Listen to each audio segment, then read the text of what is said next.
I'm really pleased and honored to introduce Professor Juan, our keynote speaker. He really needs no introduction. Professor Cole teaches history at the University of Michigan. For 3 decades, he has sought to put the relationship of the West and the Muslim world in historical context. His most recent book is Engaging the Muslim World by Palgrave, published in 2009. And he also recently authored Napoleon's Egypt, Invading the Middle East. He has been a regular guest on PBS Lehrer NewsHour and has also appeared on ABC Nightly News, Nightline, the Today Show, Charlie Rose, Anderson Cooper 360, Countdown with Keith Olbermann, Rachel Meadows, the Colbert Report, Democracy Now!, and many others. So he has given many radio and press interviews. He has written widely about Egypt, Iran, Iraq, and South Asia. He has commented extensively on Al-Qaeda and the Taliban, the Iraq War, the politics of Pakistan and Afghanistan, and Iranian domestic struggles and foreign affairs. He has a regular column at Truth Dig. He has one of the most widely read weblog called Informed Comment that I enjoy a lot personally. He continues to study and write about contemporary Islamic movements, whether mainstream or radical, whether Sunni, Salafi, or Shia. And Professor Cole commands Arabic, Persian, and Urdu, and reads some Turkish, knows both Middle Eastern and South Asian Islam. He lived in various parts of the Muslim world for nearly 10 years and continues to travel to the region widely.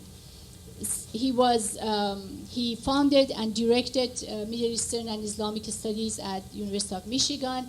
He was the past president of MEIS, Middle Eastern Studies Association of the United States. So you can see that he's one of the best persons and a scholar who can really set the tone for our symposium and start.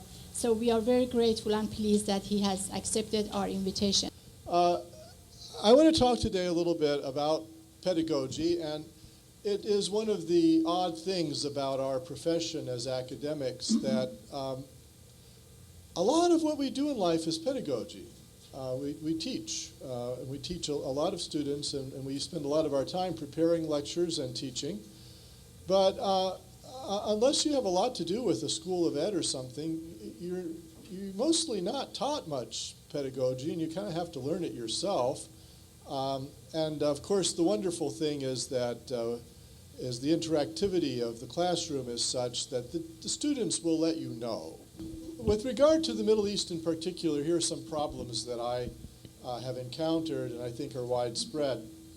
The first problem that one has is that whereas they will have gotten some general education in high school, typically, about American history, maybe some European history, they know about the French Revolution. They almost never know about the 1848 revolutions. I think it's because the school year runs out before the teachers quite get there.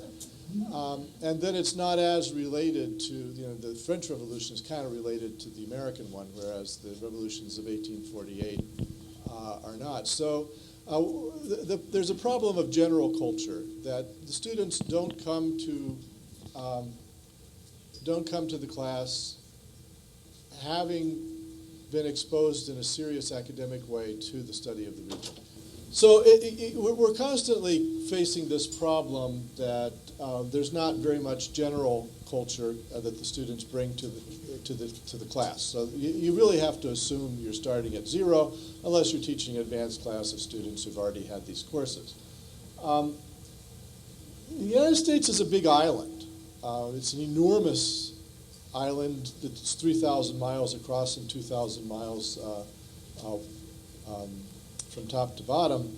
And you can drive all through it and probably would never be forced to use anything but English. You might encounter other things than English, but you wouldn't usually be forced to use them. So only a third of Americans have a passport. Most have not traveled abroad. And of course, a lot of those who do are older. So the students that you're getting, you know, are not so likely to have had a lot of experience living abroad. And I think that even the third that have a passport, probably they were forced to get them to go to Canada and Mexico. So even if they have experience abroad, it's not usually of the Middle East. This came out after 9/11 when people in the United States scratched their heads and wondered, you know, what had the West ever done to those people? And it was clear to me that not only the students, but the American intellectuals don't know about Algeria and don't know or don't relate to the long history of colonialism in the region, which, you know, it really did shape the Middle East. Bernard Lewis, in his book, What Went Wrong, which is an attempt to avoid bringing up the question of Western colonialism, says that the European colonial period in the Middle East was short and and didn't have a big impact. I was saying that Lewis said that the impact on the Middle East was short and not very extensive. I can only imagine that he was thinking of, say, Iraq, where the British took it in World War I, and then by 1932 were kind of forced out. But if you look at the region more broadly, the European impact was enormous, and the British took what is now West Bengal and Bangladesh in 1757. Clive at Plassey, and they left in 1947 as direct rulers. So that's not a short period, nor is the impact on Bangladesh of the British administrative practices and so forth insignificant. Again, the French were in Algeria from 1830 to 1962, and I want to tell you, they had an impact on Algeria. What Lewis said is not true, and it's a little bit puzzling as to why you would say such a thing. The other thing is that even with regard to Iraq, there's a long prehistory of European commercial and diplomatic impact on the country even before they took it in World War I. Right from the time of the opening of the Suez Canal, for instance, Basra becomes very deeply tied to Bombay economically. And then after the supposed independence in 1932, there was a British air base at Habbaniyah, which they used to reconquer the country during World War II, and Nouri Said was taking orders from London about 1956 war and so forth. So the idea that the British, you know, impact on Iraq was just a few years is silly.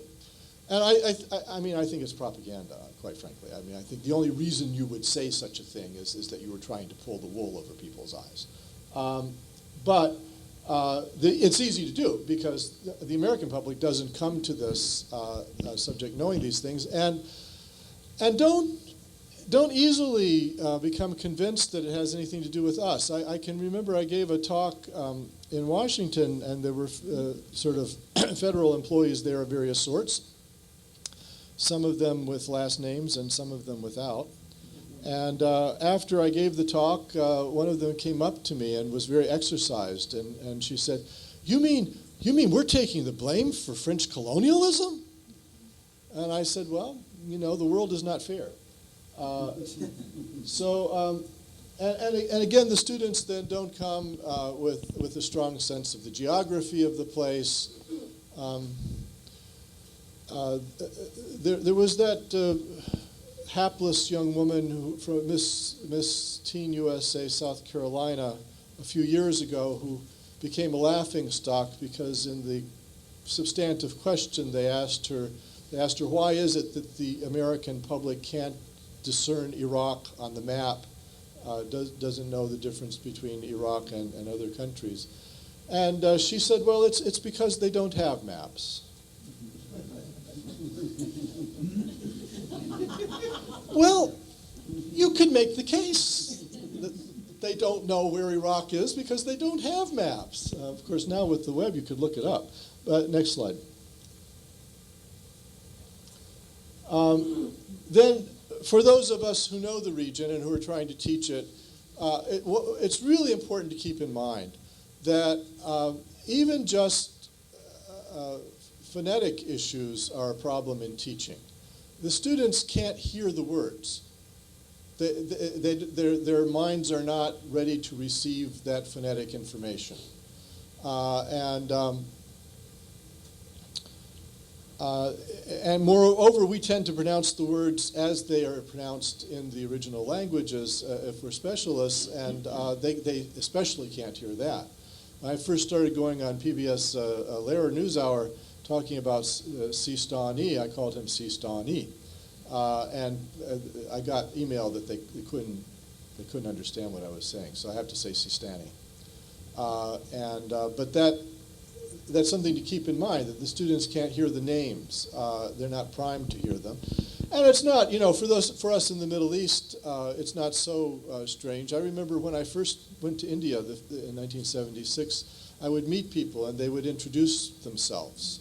And these long Sanskrit words would come out of their mouths, and I would have no chance of catching up with all that. So I could never remember what they said their name was because I didn't know Sanskrit.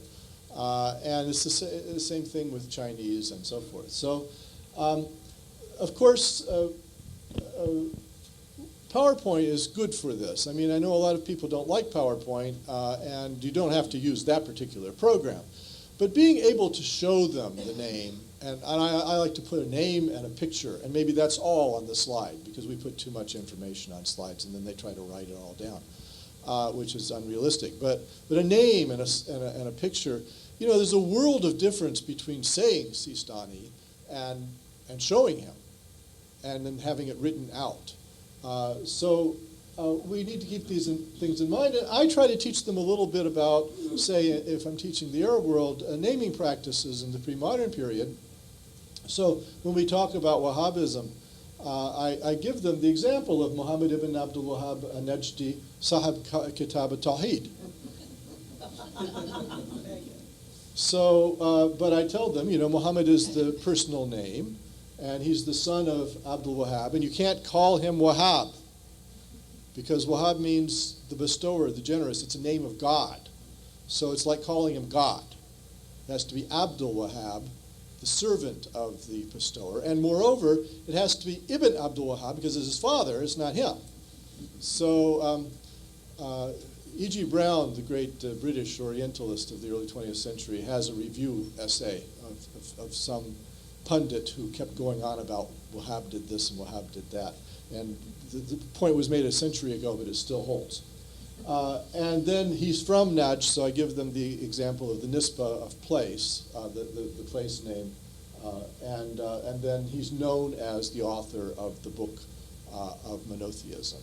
So working with them to try to get them to understand the moving parts of these names is important.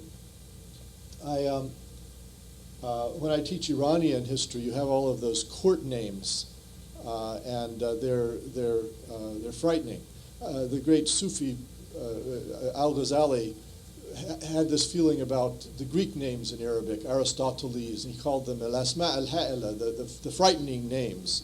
But the students feel the same way about Qajar names, Azud al-Dawla, and they can't hear it, they can't remember to write it. So in 1932, Reza Shah made the Iranians all choose family names in the Western way, and they were typically just one element. So I tell the students they should be very happy about Reza Shah and the simplification of naming.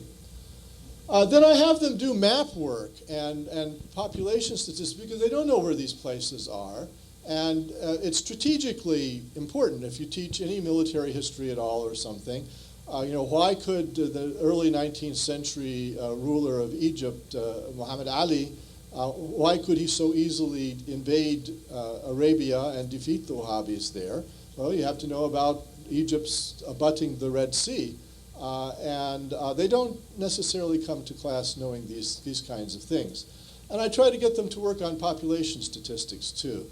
I have a thing about population. I try to keep up with the population of countries, and it's a little bit OCD and maybe creepy, but I try to impress upon the students the need to know the populations because they dictate things. Like if you know the population of the country, you know the likely size of the largest army that it can field. And that's an important datum. So I give them the example of Iran and Iraq. In the old days before smart weaponry, the US military doctrine was that you only attack with a 3-to-1 advantage. If you have a 3-to-1 manpower advantage over your enemy, you attack. You can defend 1-to-3. So then I tell them the population of Iraq, you know, who knows, it's roughly 27 million. And the population of Iran, 72 million or so. What that would tell you is that you could defend yourself if you were Iraq from an Iranian attack, but you shouldn't attack Iran. So then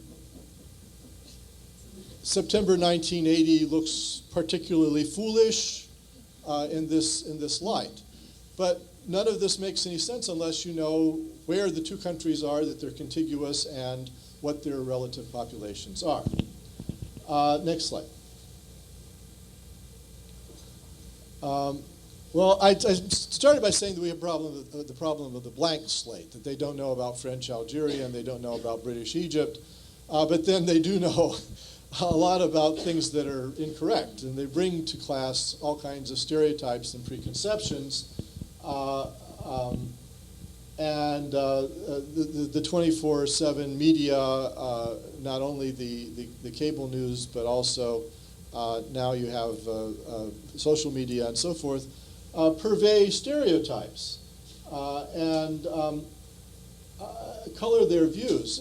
Some colleagues of mine at the University of Chicago used to, or they probably still do, teach a year-long survey of the Middle East, from Muhammad to the present, and they would give the students a survey of their attitudes towards the Middle East before they start the class, and then they would give it again at the end of the class. No difference. It was very discouraging. It's really hard to attack these stereotypes. They're so ingrained, and they're iconic, right? They set off emotional responses that are a lifetime gained. And when the Bush administration spent a lot of time creating such stereotypes, then they took it into their heads to have the Dubai Port Authority take over New Orleans for the containment traffic. And Dubai World was a perfectly good choice for this. They do a good job, but because the Bush administration had associated the Muslim world so much with terrorism, people thought, well, are you crazy? You're going to give New Orleans Port Authority over to Dubai? And they didn't know, what Dubai is. If they did know, they'd be more afraid of an influx of gold and electronics than of terrorism. But then Wolf Blitzer, bless his heart, thought this isn't right, and he sent CNN reporters to the United Arab Emirates to interview people working at this company and to show what Dubai is like to the American public. And of course, a lot of people in the UAE are dressed in thawb. They're dressed in the traditional robes of the region, which makes perfect sense in that area of the world. That clothing allows air to circulate next to the skin, so it's kind of a natural air conditioner. Dressing like this in 120-degree weather is absolutely crazy. So they wear thobe, and then they have keffiyeh and so forth, the headdress. So, but when CNN showed people on the television looking like that, the Wall Street Journal did a poll and found that the people who saw that coverage, that their view of the Dubai port deal became more negative. So those images are really tough to get away from. And that's why, again, I like PowerPoint, because it allows you to try to work with images and counteract some of these things. The ABC News early in the Reagan administration did a kind of slamming piece on him, the way he used images, it's morning in America, and pictures of a California ranch with the sun rising over the greenery. And that, in fact, in 1982 was like the Reagan recession and things were going to hell. So they did this report on the disjuncture between reality and the Reagan administration's use of advertising images. And they got a call from the White House thanking them because they had shown the propaganda images. And they said, that's what's important. As long as we can get those images in front of the American public, what you say will be disregarded. So the people in PR know these things, and we should pay attention to them. Next slide. So I like to humanize people by showing pictures and by telling biographical anecdotes about them. During the height of the Iraq War, the Shiite young cleric, Muqtada Sadr, became one of the bogeymen because, in propaganda, you have a demonized figure. So it was, for the Sunnis, it was Zarqawi, but for the Shiites, it was Muqtada Sadr, because Muqtada kept holding demonstrations that the Americans should leave immediately and mobilized a militia. And so he was, and he was seen as a cat's paw of Iran, even though his followers were Iraqi, slum youth who really disliked foreign countries. I mean, I talked about it in my blog one time, and there was a Mahdi uprising in Amara, which has a lot of marsh Arabs, and it's kind of a southern provincial city. And I said that they really disliked the idea of foreign troops in their country. And Iraqi wrote me and he said, Professor Cole, people in Meisan province don't like the other Iraqis.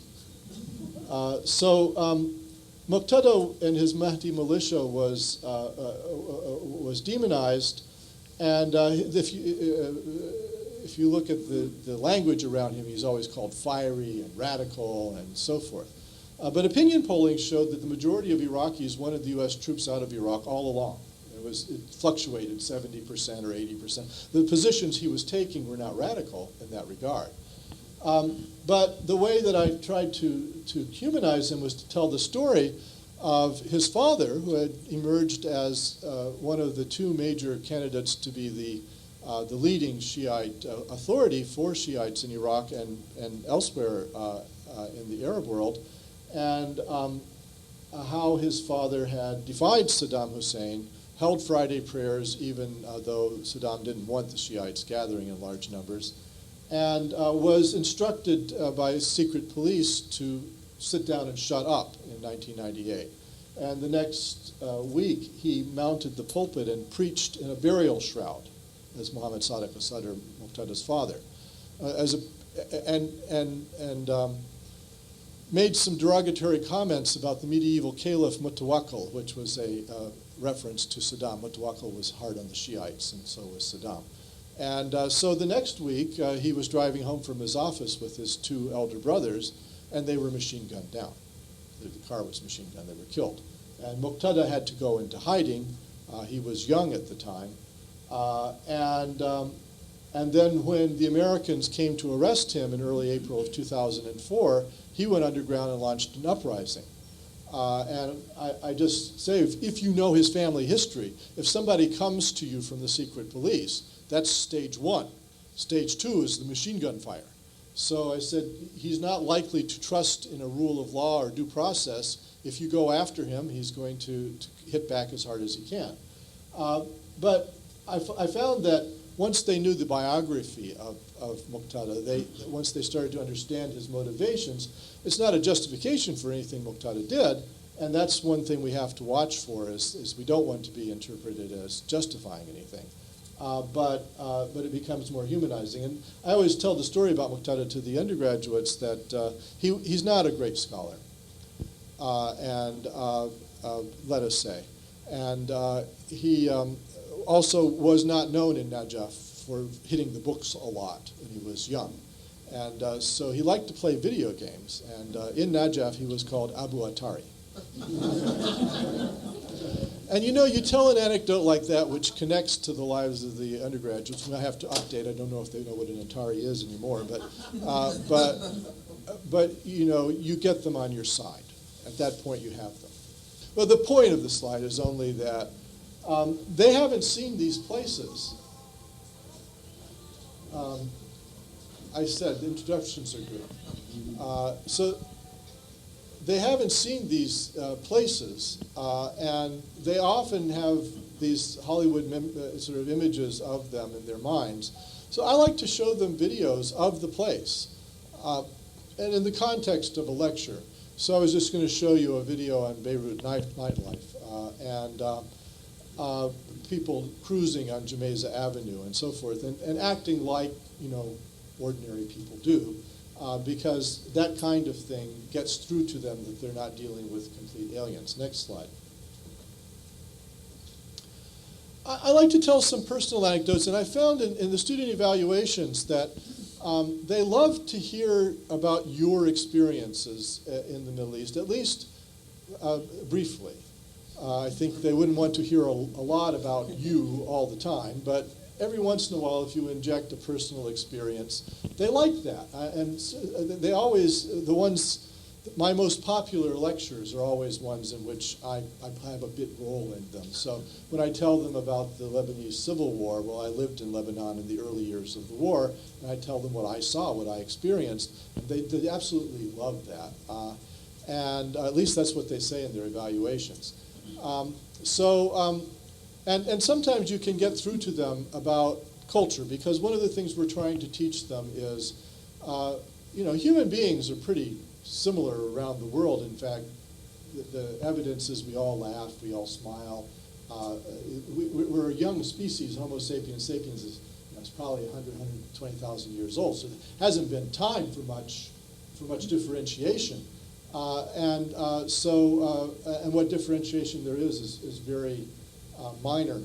I always tell them that people put a big emphasis on skin color, but that's determined by a very simple little trick, because mothers who are pregnant need a certain amount of sunlight to produce enough vitamin D for their embryo. But if you get too much sunlight, the ultraviolet rays are bad for the embryo. So there's a fairly narrow window where you want enough but not too much. So if you're in the Congo, you're getting way too much. So the selection process, if there were two sisters and one was darker than the other, they would always select for the darker, because the darker skin would help to screen the ultraviolet rays. If you take the same people and put them in Sweden for 13,000 years, they'll be white as the driven snow. It's because they're not getting enough ultraviolet rays to make enough vitamin D otherwise. So that skin color difference is a simple little adaptive trick, and has the skin is a big organ, so it's prominent, but it's really irrelevant to anything, except you can tell whether somebody's ancestors got a lot of sun or a little sun. But I try to tell them the important thing in dealing with people is culture, and culture, in my view, it is a little bit like a video game. You know, everybody wants honor, but how you get honor is different in different societies, and how you get dishonor is different. The rules are different. And you have to learn what the rules are. So I can still remember when I was in Jordan. I was in my early 20s, and I had a Jordanian Palestinian friend, and we got pretty close. We were hanging out with each other a lot and so forth. And one day he started teasing me. He said, "Why don't you set me up with a date with my sister?" And I thought, well, I don't know. You'd have to talk to her. Nothing to do with me. Well, he was trying to get a rise out of me. He thought I would try to punch him out for bringing up my sister, you know, because my honor should be invested in my sister's chastity. Well, that's not how we think. I mean, most of us, anyway, in the United States. So he didn't get a rise out of me. I said, well, you know, I could give you her address. You could write. But I don't care.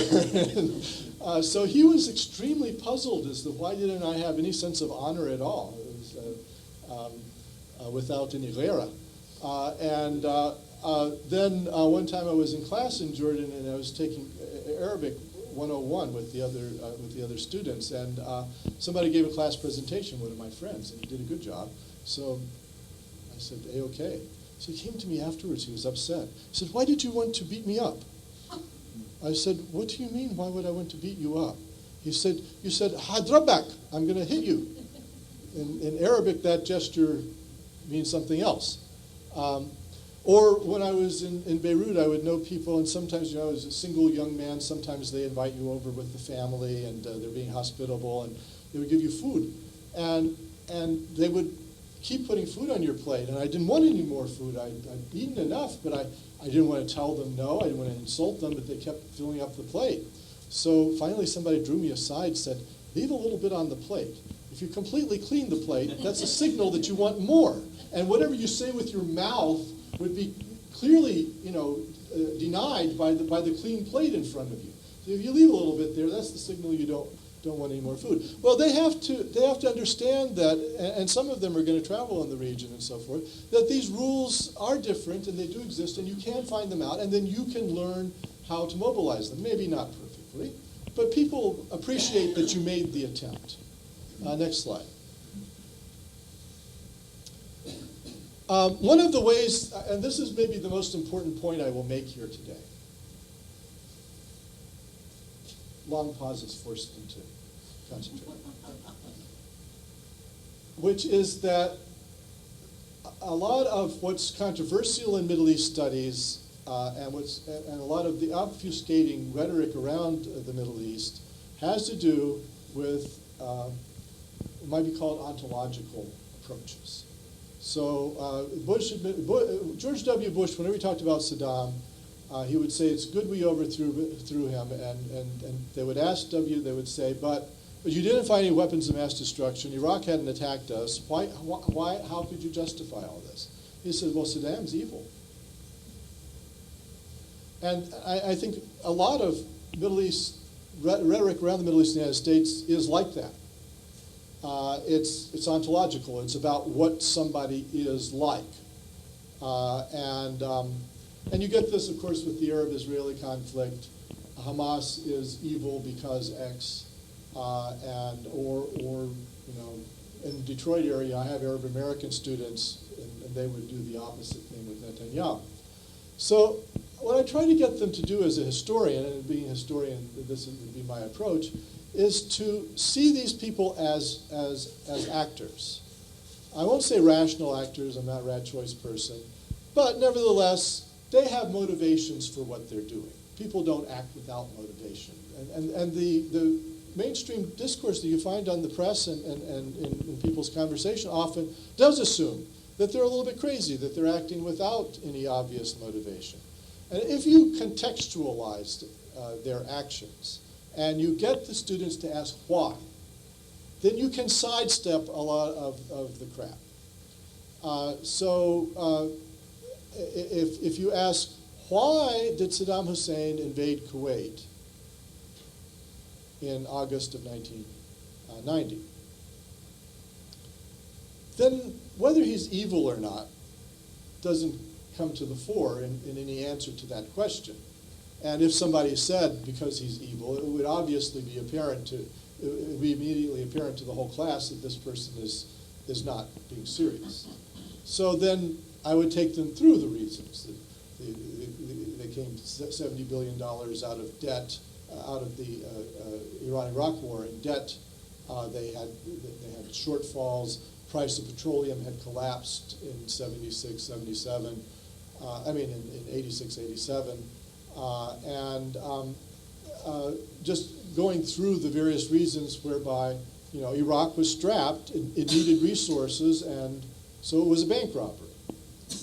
It went for the nearest, they asked the famous bank robber, why do you rob banks? He said, that's where the money is. So same thing with Kuwait. But I find that actually you can get them to think about these issues with regard to causation and context, which are two of the big C's of academic social science, if you divert them onto this path. And then if you can get them to think about geographic, economic, geopolitical explanations you can also widen their horizons in that way. Next slide.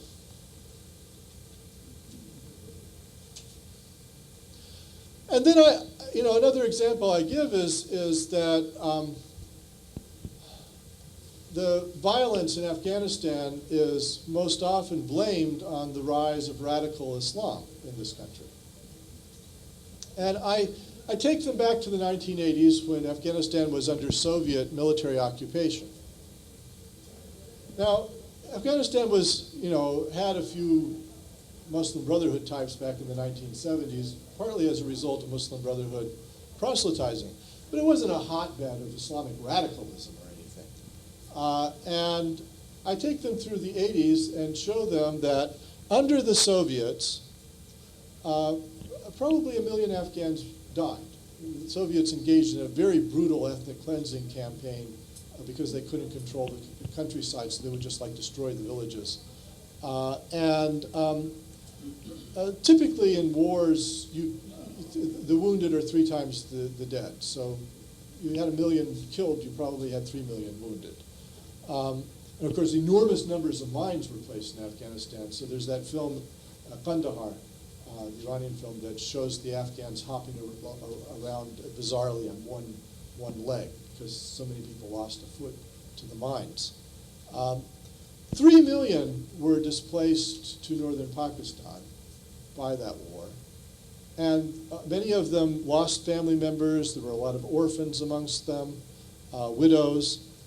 2 million were displaced to Iran. Tended to go by language. The Tajiks, who speak a form of Persian, tended to go to Iran.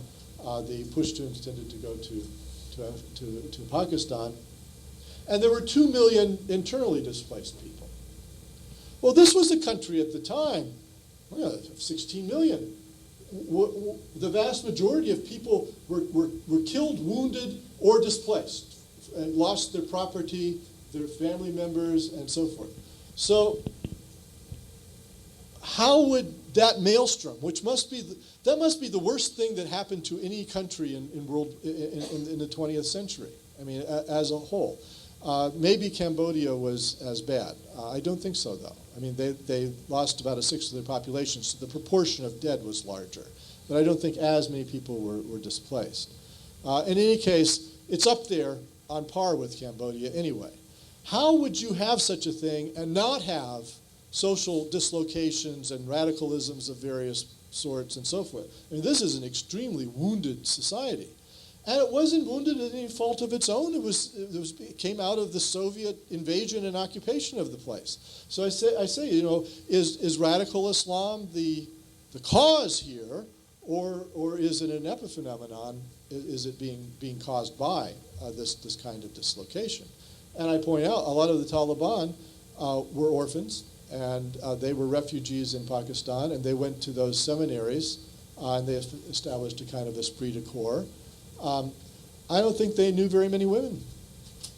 They're very misogynistic in their policies, but I mean, in some ways, they were the ultimate geeks. They didn't probably know their mothers who had been killed, and they didn't know sisters, and they had been brought up in this all-male environment in the seminaries. So again, it's not a justification of anything. But you could understand how they'd be, kind of a little afraid of women, not knowing any. Next slide. And then one of my lectures that I give is on the veil, and it's multivalence. And here I make a bow to my wife, Shaheen, who has taught me a lot about these things. And when we travel together to places like Egypt and so forth, I found that the women will tell her things that no guys would ever tell each other. So you learn from your native informants in this way.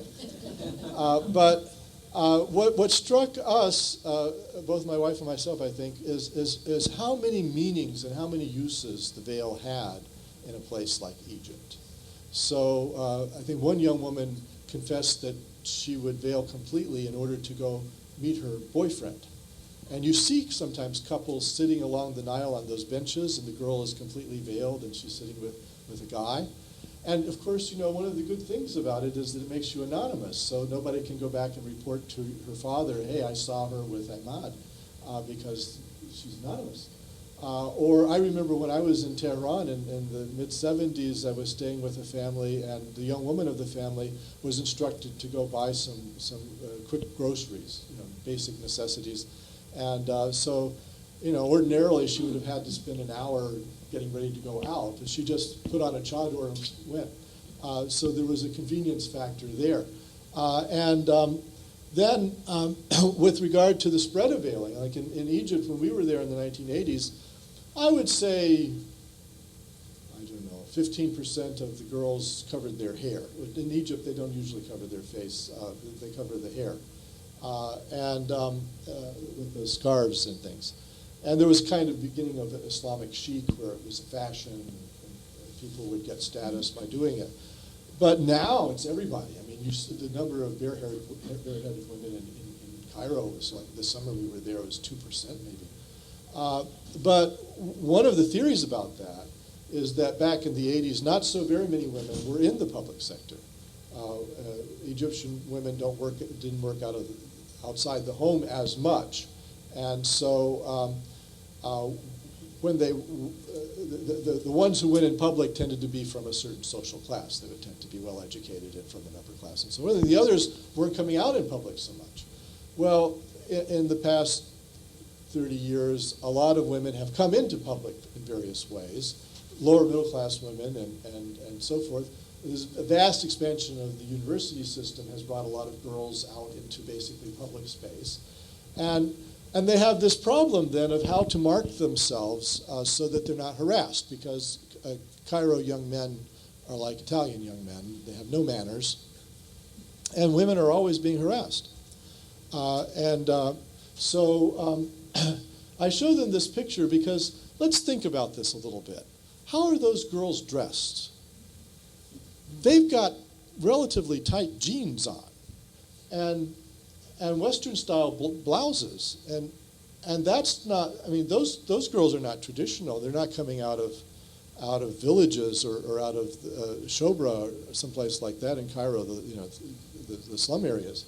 Those jeans are expensive, and they're basically dressed in Western dress, except they've covered up their hair. I think what they're signaling is that they're modern, but they're not sluts. And you see a lot of this kind of tight jeans and head covering. But I think the problem, and this has been shown in surveys of American young women, is that if they dress somewhat provocatively in very tight jeans and so forth, they think they're being chic. And if you ask them, why are you dressed like that? What are you trying to achieve? They would say, I'm being fashionable. And you ask the guys, how do you interpret that kind of dress? They would say, she's easy. So I think they're trying to convey that they're not easy, even though they're modern.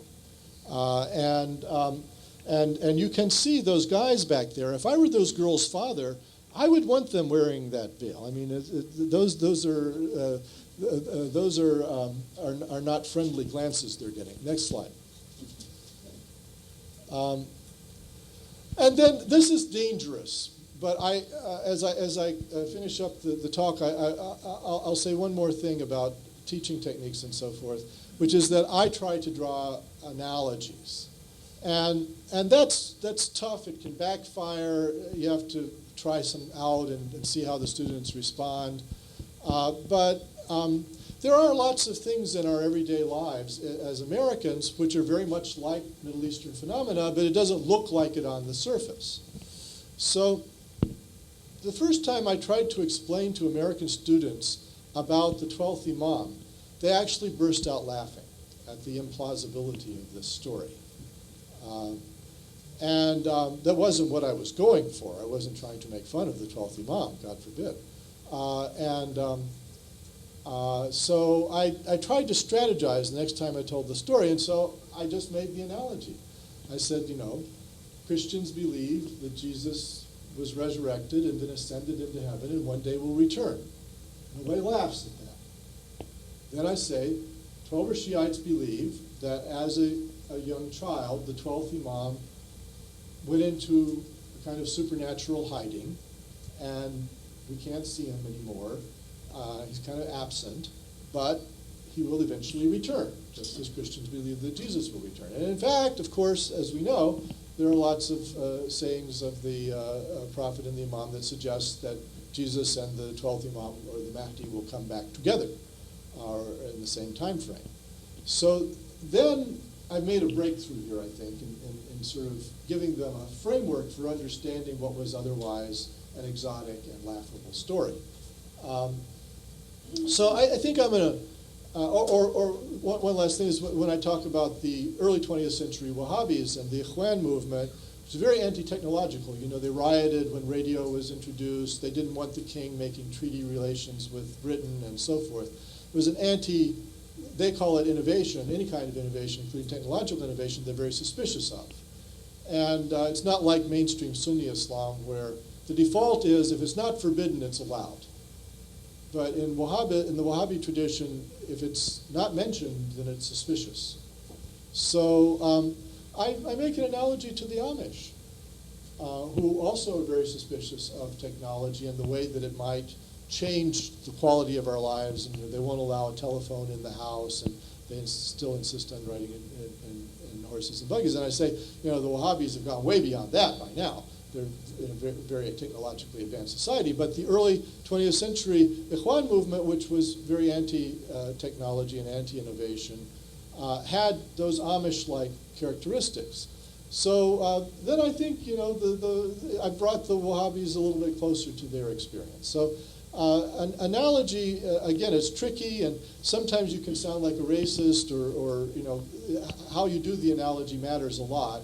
But I try them out and get response from the students and see where it goes. So those are some of the techniques and the challenges that I faced in teaching the Middle East. I think when I started, it was still a really small field. When I joined the Middle East Studies Association as a graduate student, probably it was 1980 or so. I was there at UCLA with my friend Mehrdad Amonat, and Jonathan Friedlander was there, and we used to actually read every issue of Ijmes. And I would actually the MEIS Bulletin would print the list of books that had appeared that month, that quarter, that 3-month period about the Middle East. There would be 4 or 5. And I would try to read some of them. It would be on Yemen, or I would just try to keep up with the field. And of course now that would be absolutely absurd because the field has expanded so much. And there's a lot more teaching, but I applaud Naire and this NEH conference for getting us to think a little bit more about how do we teach and what are the challenges. Thank you very much.